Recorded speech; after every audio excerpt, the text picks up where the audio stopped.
Olá, meus amigos. Vamos dar sequência aos nossos estudos, hoje avaliando o capítulo 8 do livro Corrente Magnética, o Magnetismo aplicado à Desobsessão. Nossa aula de hoje é a aplicação do magnetismo pelos espíritos inferiores no processo da obsessão. A aula passada nós vimos como se dá o processo de obsessão. E hoje nós vamos estudar mais a fundo a ação magnética para isso. É muito importante que a gente compreenda esse processo de magnetização feita pelos obsessores, porque para a desobsessão nós vamos precisar também de uma força magnética para contrapor essa ação magnética feita pelos obsessores. Então vejam só como eles agem, né? Vamos lá.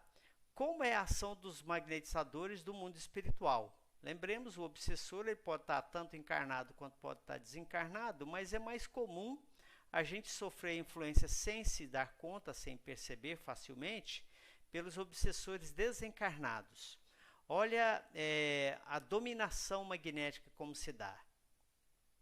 Nós vamos buscar apoio lá no livro de Francisco de Menezes Dias da Cruz, Diversos Espíritos e Instruções Psicofônicas. Olha o que ele diz para nós. Processo que utilizam os desencarnados na cultura do vampirismo. O vampirismo, na verdade, vamos tirar aquela imagem das telas de cinema. Não funciona daquele jeito. O vampiro é aquele que se alimenta das forças vitais das pessoas, né? Então, é parecido com aquela do filme, mas não é chupando sangue, é a força vital da pessoa, que é simplesmente uma transfusão de energia, né? Então, olha só como é que eles fazem, ó. Justapondo-se a aura das criaturas que lhes oferecem passividade. Então, como acontece?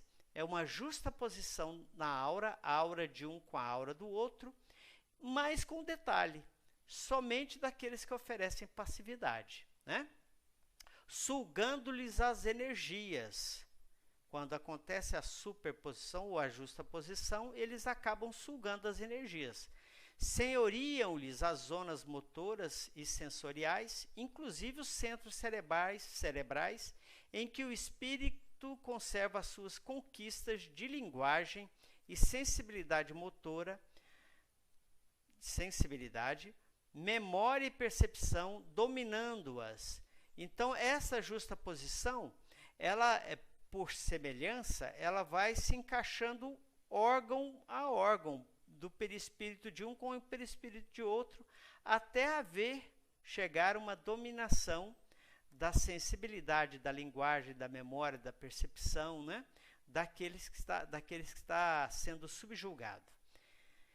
Operam a degenerescência dos tecidos orgânicos, estabelecendo o império de moléstias reais que persistem até a morte. Se eventualmente nós não tivermos uma interferência nesta justaposição, nesse processo obsessivo de vampirização, pode sugar a energia do encarnado até o falecimento. E é muito natural isso, né? Que aconteça, inclusive. Vamos para o próximo slide. Olha aí a menção de André Luiz, lá no livro Ação e Reação, quando ele afirma que o obsessor é um magnetizador. É um depoimento de um obsessor sobre técnicas de obsessão. Olha que interessante esse relato, pessoal. O André Luiz ouviu do obsessor como ele faz para obsidiar. Olha só o que ele diz, ó. Aprendemos nas escolas de vingadores que todos possuímos, além de desejos imediatistas comuns, em qualquer fase da vida, um desejo central ou um tema básico dos interesses mais íntimos. Ou seja, o mundo espiritual ele se organiza, também os inferiores. E os vingadores, aqueles infelizes obsessores, têm escolas para ensinar as almas, os infelizes, a fazerem este processo de obsessão. E qual é a primeira lição? todos nós, eu, você, os desencarnados, têm um desejo central ou um tema básico. São interesses mais íntimos. Pode ser, por exemplo, o desejo incontrolável da bebida alcoólica, ou de falar mal dos outros, ou de comer sem controle, ou a sexolatria, né? Ou então o desejo de vingança. Esse desejo central é o ponto de sintonia.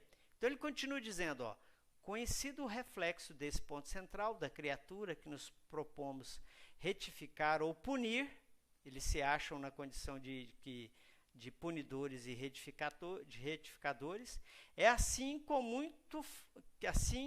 muito fácil superalimentá-la com excitações constantes. Ele vai colocando aquilo na cabeça da pessoa. Não, você precisa se vingar mesmo. Onde já se viu uma coisa dessa? Isso não, e você é homem, você não pode levar um desaforo desse para casa. Como é que a pessoa faz isso? Ou então a sua mulher está te traindo mesmo, é isso mesmo, ou o seu marido está te traindo, e vai virando aquela... Ele está sintonizado com você, ou com a pessoa, né? Tem um interesse ali, e ele vai alimentando aquilo. Ó. E ele diz assim, com a relação, ó, a crueldade é reflexo do criminoso. A cobiça, reflexo do usurário. A maledicência é reflexo do caluniador. O escárnio, reflexo do ironista. A irritação, reflexo do desequilíbrio, ou do desequilibrado. E a elevação moral é reflexo do santo. Tudo é questão de reflexo. Se você reflete e não tem como não refletir, aquilo que vai no seu íntimo, tanto um espírito quanto o outro, os superiores quanto os obsessores, podem perceber em você, ou em mim, ou em qualquer pessoa encarnada ou desencarnada, porque o desencarnado também reflete isso em torno de si, né? Aquilo que vai dentro da alma. E é essa a explicação que ele deu. Ó, e é fácil. A gente busca o tema central da pessoa, através do reflexo dele, do que ele reflete na alma, e a gente sabe qual é o interesse dele. Continuando, o Manuel Filomeno de Miranda fala para nós agora, em outro livro, né, Painéis da Obsessão, uma coisa semelhante. Ó, ele fala, imagens e ideias insistentes. Início do processo obsessivo. Como é que se inicia o processo obsessivo? Inicia um cerco ao adversário pretérito, ou seja, do passado, através de imagens. Essas imagens vão sendo colocadas na nossa mente como telas mentais para que a gente possa sempre enxergar na nossa tela mental aquilo que eles querem. Ó. Não necessitando de palavras para serem percebidos, insinuando-se com insistência até estabelecer o intercâmbio que passa a comandar. Vai repetindo aquela ideia, aquela imagem, até você sintonizar. Uma coisa está te chamando muita atenção, você, fixa ali. A não ser que você não queira. Se aquilo não te apetece, se aquilo não te traz prazer e nem te chama atenção, interesse, pronto, você não faz sintonia. De início, continua dizendo Manuel Filomeno de Miranda, é uma vaga ideia que assoma depois que se repete com insistência até esculpir no receptor o clichê perturbante que dá início ao desajuste grave. Quanto maior for a permanência do intercâmbio, quanto mais tempo durar esse intercâmbio entre essa insistência e essa adesão à proposta, mais profunda se tornará a indução obsessiva, levando à alucinação total. A vítima se rende às ideias infelizes que percebe a elas se convertendo. Originam os simultâneos desequilíbrios orgânicos e psíquicos de variada classificação. E é claro que isso vai acontecer.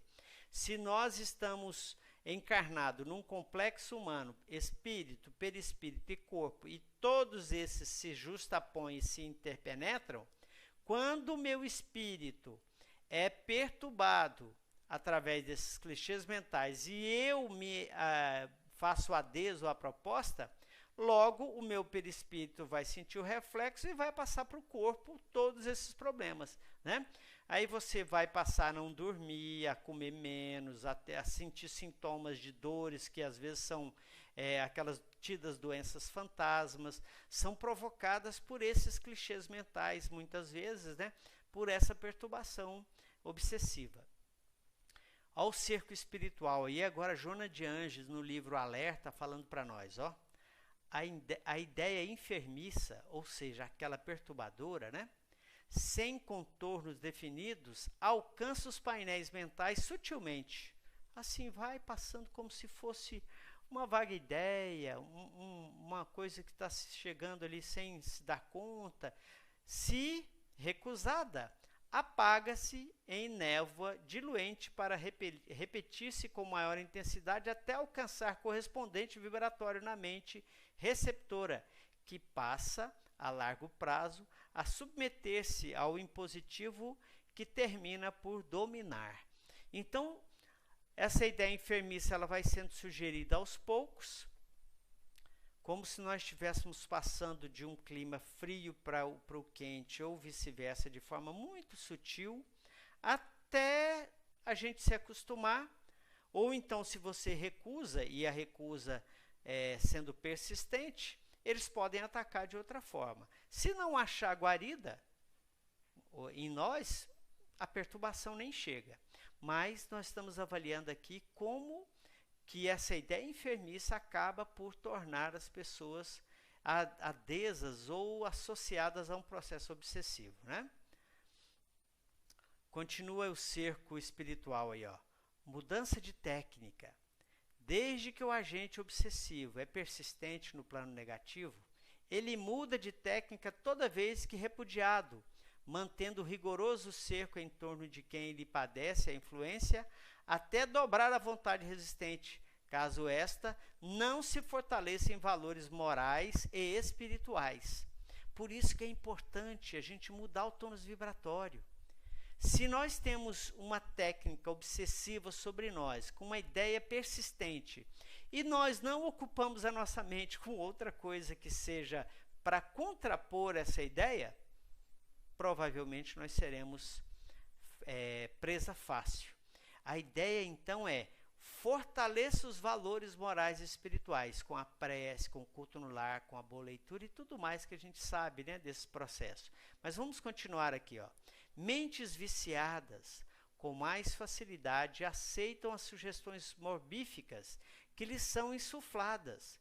Desconfiança, ciúmes, ódios, desvario sexual, dependências alcoólicas ou toxicomania, gula, maledicência, tudo isso facilita a sugestão. Como é que eles fazem? Nós vimos nos slides anteriores aí, eles têm uma escola de vingadores que eles percebem a ideia central. Qual que é a ideia central desse camarada? Ele tem um ciúme que é tremendo. Ele vai sonhar que a esposa está traindo ele. Tudo quanto é conversa que ela tem, pode ser até com mulher ou com homem, isso pouco importa. Ele vai ver uma ideia de traição. E o processo obsessivo se instala. Nós precisamos tomar cuidado para que isso, nós não sejamos vítimas disso.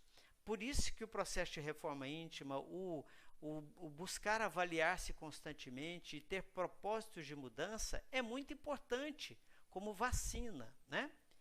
Olha só essas personalidades ociosas.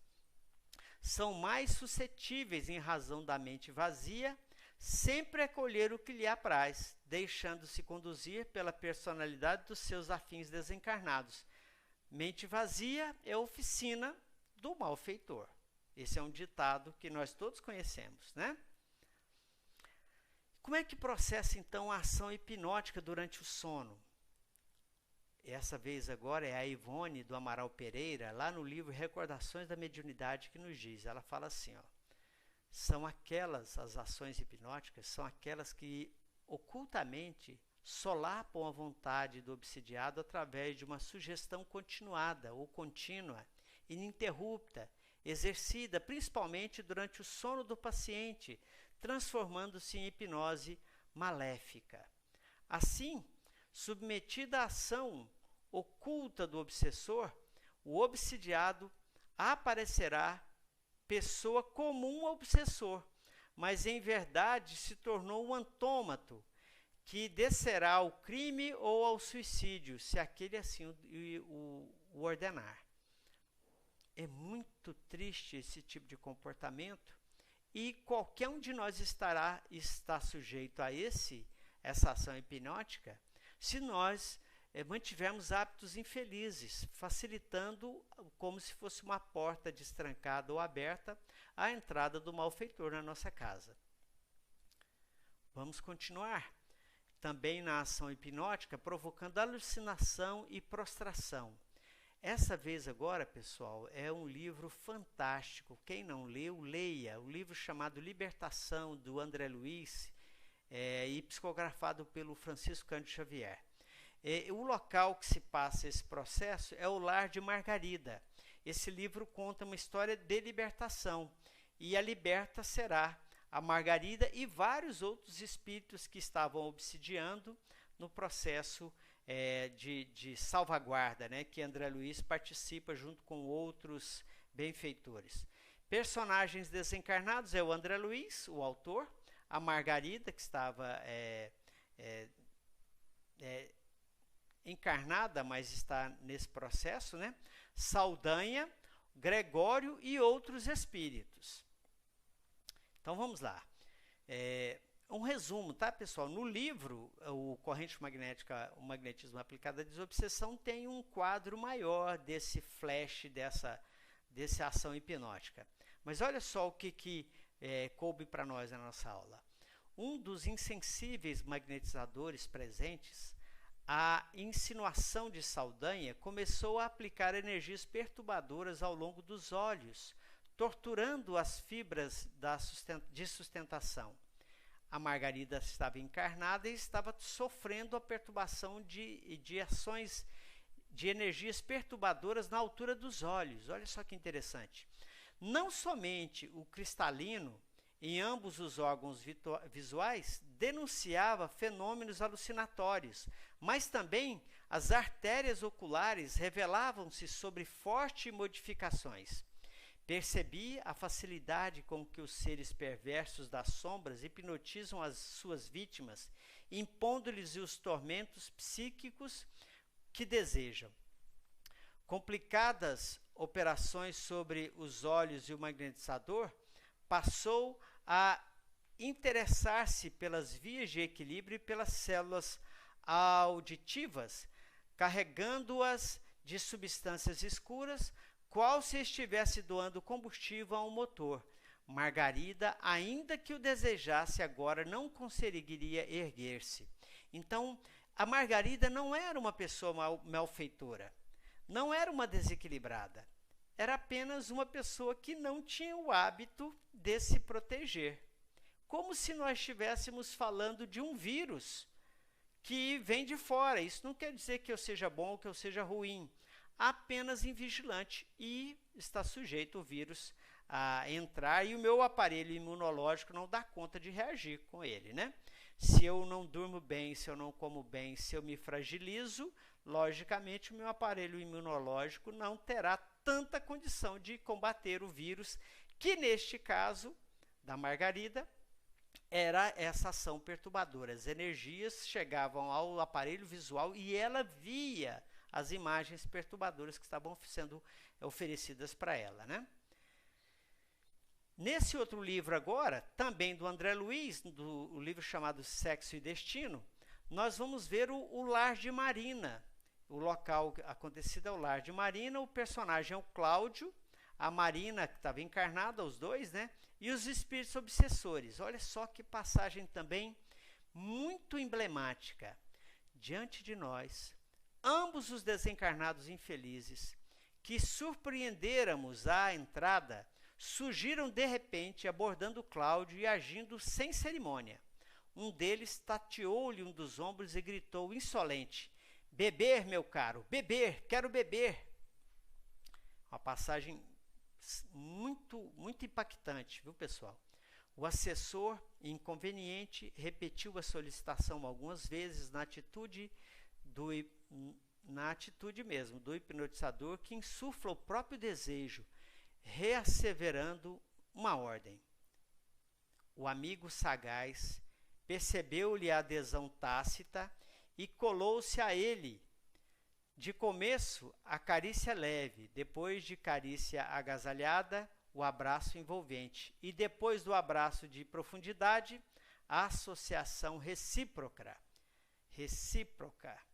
integrando-se ambos em exótico sucesso de enxertia fluídica. Era a casa do Cláudio, que o irmão Félix, desencarnado, o mentor do livro Sexo e Destino, juntamente com André Luiz, foram fazer a visita na casa do Cláudio porque tinham interesse naquela família. E quando eles entraram porta dentro do apartamento do Cláudio, ele percebeu 2 espíritos vampiros desencarnados que moravam ali com o Cláudio.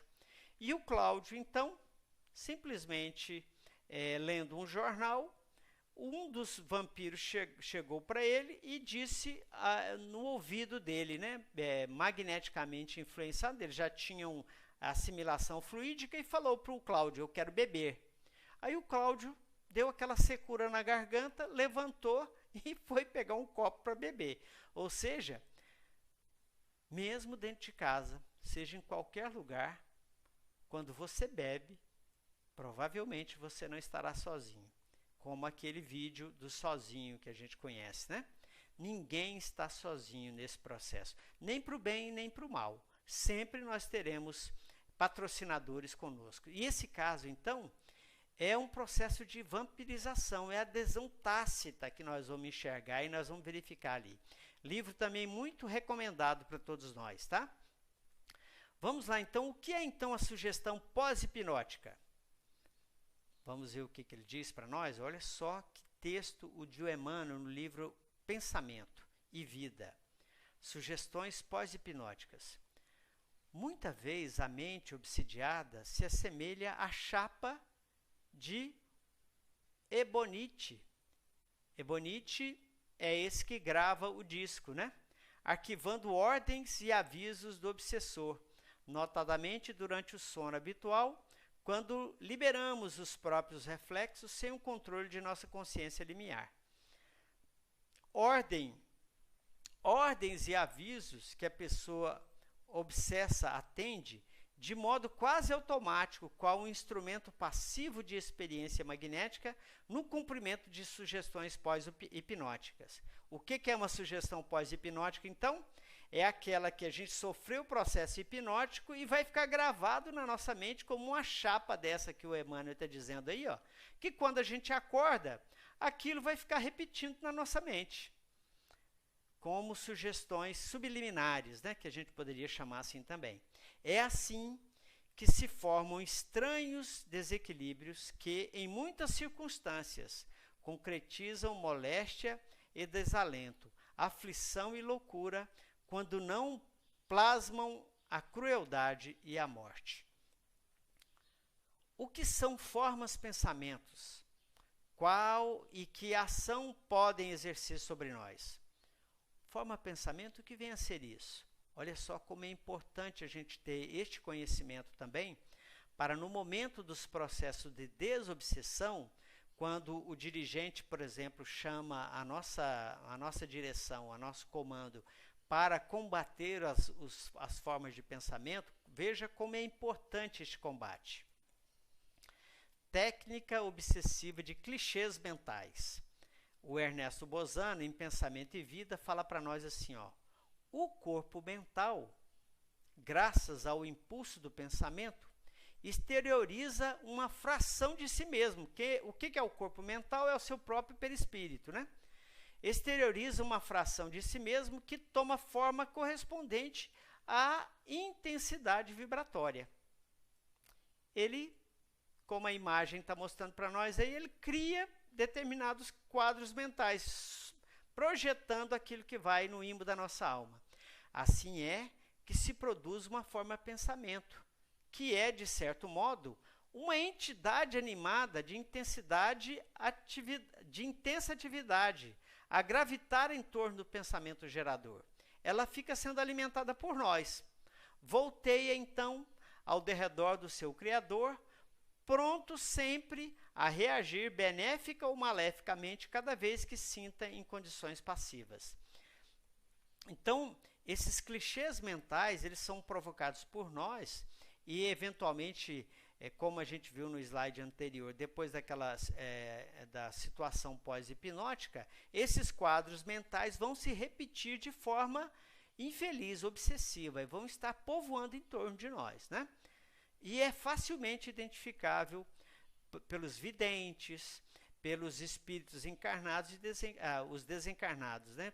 Tanto faz ser inferior quanto superior, eles observam esses quadros mentais. Representação gráfica, olha só o Ernesto Bozano continuando na expressão dele aí, ó.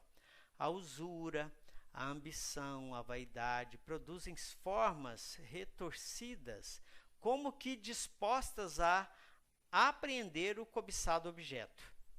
Os sentimentos endereçados a outrem, seja de ódio ou de afeição, originam formas pensamentos semelhantes aos projéteis.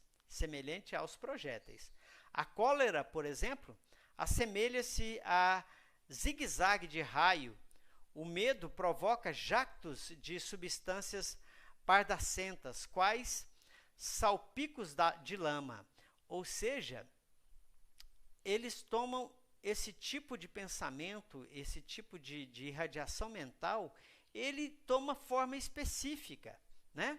E mais fácil ainda sendo identificado, quando a pessoa conhece que tipo de forma é aquela, ele associa com o tipo de pensamento que a pessoa está tendo. Como ele diz, a cólera é um raio em zigue-zague. O medo são jatos de substâncias, como se estivesse borbulhando, né? Vamos lá. Exemplos de clichê mental estabelecendo pavor alucinatório. É o André Luiz lá no livro Ação e Reação. Olha só o que ele diz, pessoal, que interessante. Como que a se enraizar no cérebro, vi escapar-lhe do campo íntimo a figura animalesca de um homem agigantado, de longa cauda, com a fisionomia de um caprino degenerado, exibindo pés em forma de garras e ostentando 2 chifres, sentado na cadeira tosca, qual se vivesse em perfeita simbiose com a infortunada criatura em mútua animação. E aí o espírito superior diz para ele, é um clichê mental, criado por quem? Além de criado, é nutrido por ela mesma. Ela tinha medo do demônio, do diabo, e o que ela fez mentalmente, criou uma imagem de um animal como ela queria. Ela achava que tinha chifres, pés de bode, com formas de garra, era gigante, né, que sempre ficava sentado num trono, né, numa cadeira tosca, rodeado de chamas. O que você quiser criar, você vai criar pela mente. E vai virar um clichê mental que provavelmente vai te perturbar. Existia de fato? De fato existia como um clichê mental. Não era uma criatura que tinha vida própria. Era criada e nutrida por ela. Olha um outro exemplo aí de clichê mental, excitando o desejo. Está no livro Loucura e Obsessão, do Manuel Filomeno de Miranda. Dei-me conta de que 2 seres perversos se lhe dominavam um comportamento quase que por inteiro. Um deles excitava-lhe o desejo, comprimindo-lhe habilmente certas regiões do aparelho genésico. O outro lhe transmitia clichês mentais muito bem elaborados, em que ela se via nos braços do eleito, sendo expulsa pela esposa que lhe surgira bruscamente, interrompendo o idílio licencioso. A pobre debatia-se em sofreguidão entre as 2 sensações de lubricidade e de frustração, entregando-se ao tresvario. Era uma pessoa que tinha ciúme e estava vendo o marido em enlace com a outra pessoa. Criava esses clichês mentais e o que acontece? Era escravo desse desejo. Ela queria isso. Mesmo dizendo que não queria aquela situação, mas ela alimentava isso. Por quê? Porque sofria daquela ideia central do ciúme e logo criou as ideias ligadas a ele. As imagens vinham tudo associadas com desejo, com sensações e tudo mais, né? Como se dá a técnica obsessiva de vampirização por ovoides? Vamos lá, isso é uma pergunta muito interessante. Olha só como é que ocorre. Ó. Os ovoides, o Áureo, lá no livro Universo e Vida, ele passa para nós esse conceito. Ó.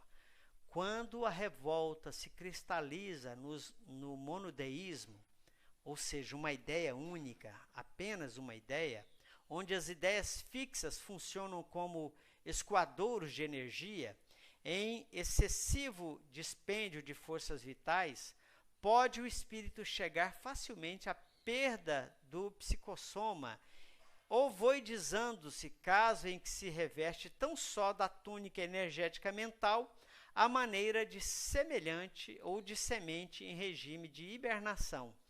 O pensamento, a sua alma, o seu espírito é tão forte, é tão poderoso, que ele plasma o perispírito de acordo com a vontade dele. E se é uma monoideia, se é uma ideia fixa, apenas uma ideia, por exemplo, de um desencarnado, ele vai simplesmente moldar o corpo perdendo a forma perispirídica, porque ele não tem interesse em manter outra coisa a não ser aquela ideia fixa. Ele não se alimenta mais de outra coisa a não ser isso. E o perispírito toma essa forma perispirídica, de forma de ovoide, hibernando-se, né, o espírito. Olha só interessante agora o André Luiz falando no livro Libertação. Notem, meus amigos, que nós temos vários livros, vários editores, vários espíritos falando dessas ações, dessas formas, pensamentos, dos ovoides, mostrando para nós que essa é uma ideia comum e tornando-se veracidade desses fatos, né? As coisas acontecem assim mesmo. Ovoide e a vampirização de encarnados. Então nós vamos ver aqui agora uma utilização de um ovoide para vampirizar um encarnado. Nós vamos ver a explicação disso aqui na leitura. Evidentemente, as formas ovoides, que são espíritos com monoideia, que se transformavam e se transformam em formas ovoides, haviam sido trazidas pelos hipnotizadores que senhoreavam o quadro. Para que eles trouxeram isso? A vampirização era incessante.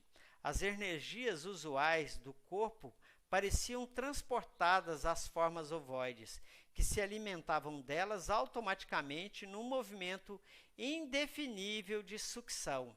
Ou seja, o espírito obsessor trouxe um ovoide de um espírito desencarnado com a monoideia, por exemplo, de ódio ou de morte, né? E acoplou ele ao perispírito do encarnado, e esse desencarnado de forma ovoidica passou a sugar as energias do encarnado. O obsessor foi fazer outra coisa, deixou ali, associado ao perispírito do encarnado, uma forma ovoidica, fazendo o processo de vampirização. Ovoides e a vampirização dos desencarnados. Olha só agora, lá no mundo espiritual. O André Luiz, no livro Evolução em Dois Mundos. Existem parasitas ovoides vampirizando desencarnados? É uma pergunta. Sim, nos processos degradantes da obsessão vindicativa, nos círculos inferiores da Terra, são comuns semelhantes quadros, sempre dolorosos e comoventes pela ignorância e pela paixão que os provocam. Ora, meus irmãos, se o processo de vampirização com encarnados se dá da forma ovoidica associada à ação perispirídica do encarnado, logo também pode se dar no desencarnado, porque o desencarnado também possui perispírito. Então, aquelas almas que desencarnam, por exemplo, em processo de remorso, em processos de crime, de ódio, de sexolatria, seja o processo perturbador, que no mundo de prova e expiação nós temos isso, infelizmente, ainda muito comum, né? Os espíritos que querem vingança, por exemplo, com esses desencarnados, podem perfeitamente associar formas ovoides a vampirizar esses desencarnados, para que possa sugar a própria energia perispirítica que esse espírito desencarnado tem. Podemos nos intoxicar com matéria mental produzida por nós mesmos? Essa é uma pergunta que a resposta é quase que óbvia, né? Nós já sabemos que a gente respira dentro de um mundo, de um halo de vibração que nós produzimos. Olha só que interessante isso. O André falando aí, o André Luiz falando no livro Mecanismo da Mediunidade, matéria mental, componente dos processos obsessivos. Acumulando em si mesma as formas autogeradoras em processos de profundo desequilíbrio, a alma exterioriza forças mentais desajustadas e destrutivas, pelas quais atrai as forças do mesmo teor, caindo frequentemente em cegueira obsessiva.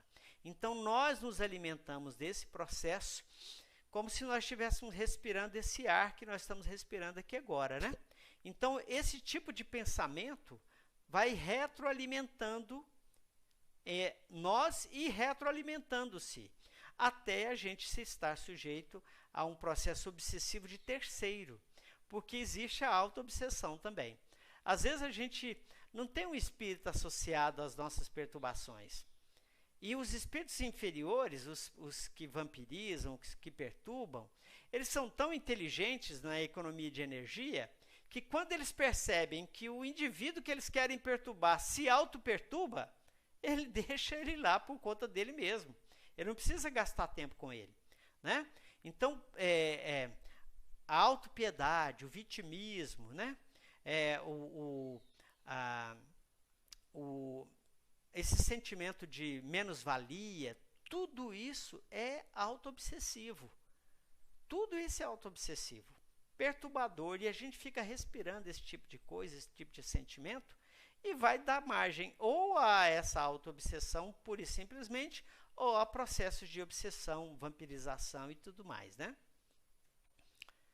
Intoxicação com emissões mentais. O André Luiz também, lá no livro Missionários da Luz, faz essa constatação. Olha só o que ele diz aí, ó. Detive-me em acurado exame da região mencionada e efetivamente descobri a existência de tenuíssima nuvem negra que cobria grande extensão da zona indicada. Estava ali no cardíaco, né? Assim como o corpo físico pode ingerir alimentos venenosos que lhe intoxicam os tecidos, também o organismo perispiritual pode absorver elementos de degradação que lhe corroem os centros de força, com reflexos sobre as células materiais. É lógico, contaminou o perispírito, vai refletir lá no corpo. Isso não tem, é matemático isso, né? Pode a qualquer momento intoxicar-se com as emissões mentais daqueles com quem convive e que se encontrem no mesmo estado de desequilíbrio. Então, são semelhantes alimentando semelhantes. Processo de perturbação mútua, né? Mais adiante, vamos lá. Nuvem negra, material mental fulminante.